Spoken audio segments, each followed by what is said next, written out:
So I'm now going to hand over to one of those experienced teachers, Dr. Mohammed Samir, and Mohammed is going to give you a bit of a taste of what a DEC25 student will experience in their online classes, and as well as not just DEC25, but the DEC Online experience. Over to you, Mohammed. Thank you, Tony. I'm going to share my screen with you now. Okay, so what you're seeing on your screen is a typical Canvas page that our students have access to on a regular basis, and this is where we teachers store all our materials for our students, and they can access these materials at any time. So today, I'm going to show you how we use online tools to deliver our courses, and I'm going to do two things. Firstly, I'm going to show an extract of a video of a class that I taught last term. In this video, you will see one way in which we get our students to engage with the lesson content. Following that, I'll give you a quick live virtual classroom experience, so you'll have some ideas about how we run our classes. Before I begin, I'd like to reiterate that our products have not changed. Our online learning tools have not changed. What has changed is that now our students are not in the same physical classroom, but they are in a virtual classroom. So I'm going to play this short video clip from a lesson that I taught. In this lesson, students were given a couple of paragraph structures to analyze in groups. Then they nominated a group member to speak to the whole class about what they had discussed. In this short video clip, what you're going to see is one class member summarizing her group's discussions.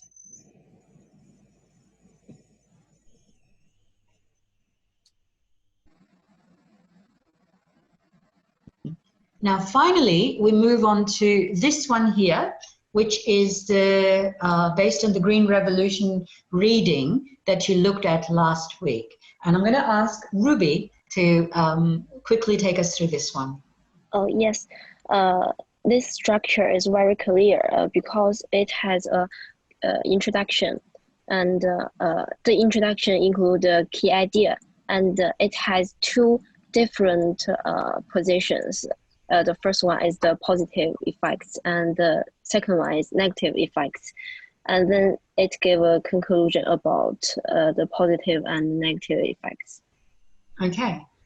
And what kinds of relationships are used? Contrast. Yeah, good. So there's a contrast relationship. The main purpose of this paragraph is to compare two things. In other words, yes, show the contrast, yeah?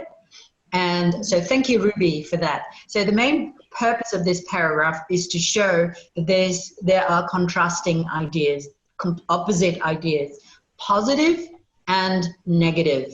Yeah. And so we need a contrast word like but to connect them. But within that, you will notice that the structure is consequence, and then consequence. Right, yep. So in fact, that short video clip, you've seen a student and me interacting and basically giving feedback on a paragraph structure that they looked at in class. So now what I'm going to do is I'll try and run a demo lesson with you. I'm going to try and keep this very short, given that we don't have a lot of time. Usually our classes go on for a couple of hours. So what I've decided to choose today is a pre-reading activity which incorporates some speaking and writing tasks. The idea is to get students start thinking about the topic that they'll be reading about. In this case, the topic that the students will read about is how plastic pollution is affecting marine life and humans. So I've chosen 2 learning objectives for my quick demo lesson today. By the end of this lesson, you will be able to use audio-visual clues to help focus your thinking on a topic. You're also going to be able to extract key ideas and details from audio-visual texts and express these in sentences. I'm going to see how we go with time, and I might have to cut short if I think we're running out of time. So firstly, we're going to do some speaking activity. Now, to get you started, to get you to think about what things you'd like to say, I'm going to play a video for you. This video will run for about 40 seconds. It's a YouTube clip, and it's related to the reading that the students would do later on. Now, for you, as you watch this video, I'd like you to think about what's happening in the video. What is it about? So that's your task for now. I'm going to play this video, and as you watch the video, think about what is happening in it. In January 1992, a cargo ship sailing from Hong Kong to Washington hit a storm, and 12 containers tumbled overboard, releasing a fleet of blue turtles, green frogs, red beavers, and yellow ducks. 28,800 animals destined for bathtubs, now a lonely plastic navy drifting in the Pacific Ocean. Then they started to float ashore along the Alaska coast, Washington State. Some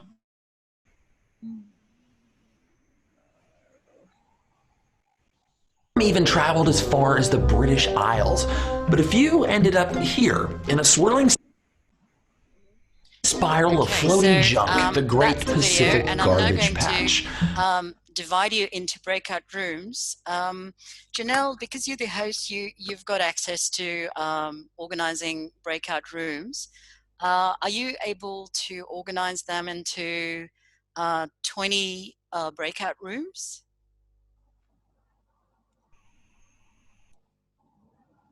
So in your breakout rooms, what I'd like you to do is to have a discussion for about 2 minutes.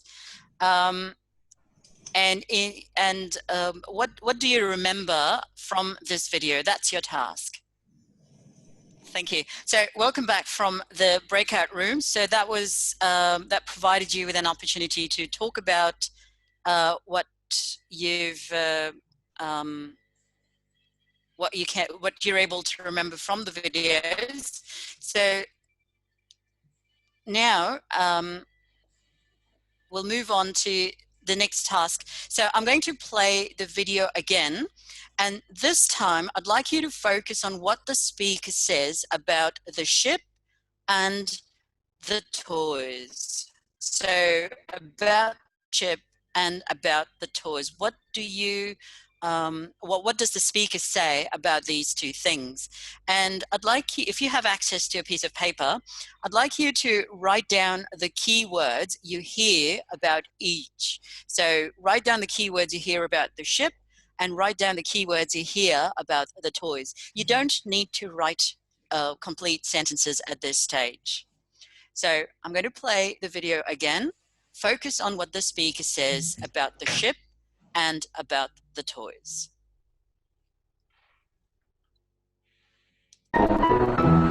In January 1992, a cargo ship sailing from Hong Kong to Washington hit a storm, and 12 containers tumbled overboard, releasing a fleet of blue turtles, green frogs, red beavers, and yellow ducks.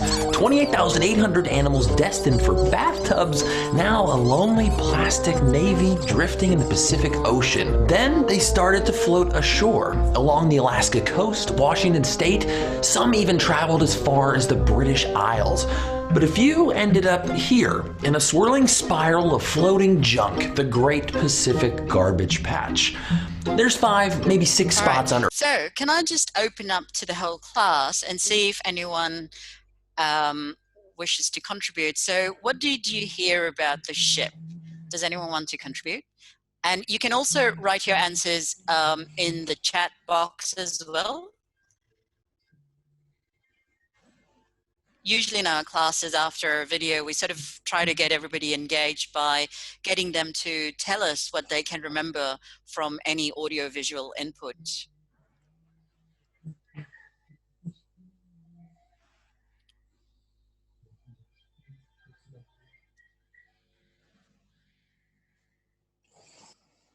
Thank you, Brooke. I can, and Lenny, thank you. It's a cargo ship, definitely, yes. Right. So I'm now going to turn this activity into a writing activity. You've had the opportunity to watch this video twice. It's a longer video, but I've just shown you the first 40 seconds of it. Usually in a class, the students will get to see the whole video. And you've had an opportunity to talk about the video in little groups. And now I'm going to get you to do some writing. I'm not going to ask you to write essays, but what I want you to do is to write one sentence only. And your sentence could be about the ship or the toys. And I've got this link that I'm going to now share in the text in the chat box. So coming up to all of you now in 2 seconds. There you go. There's a link that I've sent you. I'd like you to copy that link and paste it onto your browsers, and you will have access to this shareable Word file that I've created. And in the blue column, I'd like you to write down your sentences. Now, if you were a CET student, then you wouldn't need to access this document through that. You'd actually have access to it via this page. So I'm now going to open that document. So if you click on that link, you can see some people are already on it. So this is the shareable document. Write your sentences in the blue column. I can see a few people are on it. Thank you. And this is an interesting way of doing collaborative writing, where everybody is able to contribute to the same writing tool at the same time, and you can see things happening. I'm going to stop the lesson here. Normally what I would do is I'd go through some of those sentences and use those sentences as a discussion point for grammar or for content or for making predictions and so on. Right, so thank you very much for those sentences. Right, so to conclude my part, you've just had an opportunity to watch a snapshot of an online DEC lesson, and you had practice with breakout rooms. Breakout rooms provide us with the valuable opportunity to put students into smaller groups and get them to talk about topics. You also had a little bit of practice with the online writing tool. Now I'm going to invite Tony, who's going to talk about student satisfaction. Thank you, Tony.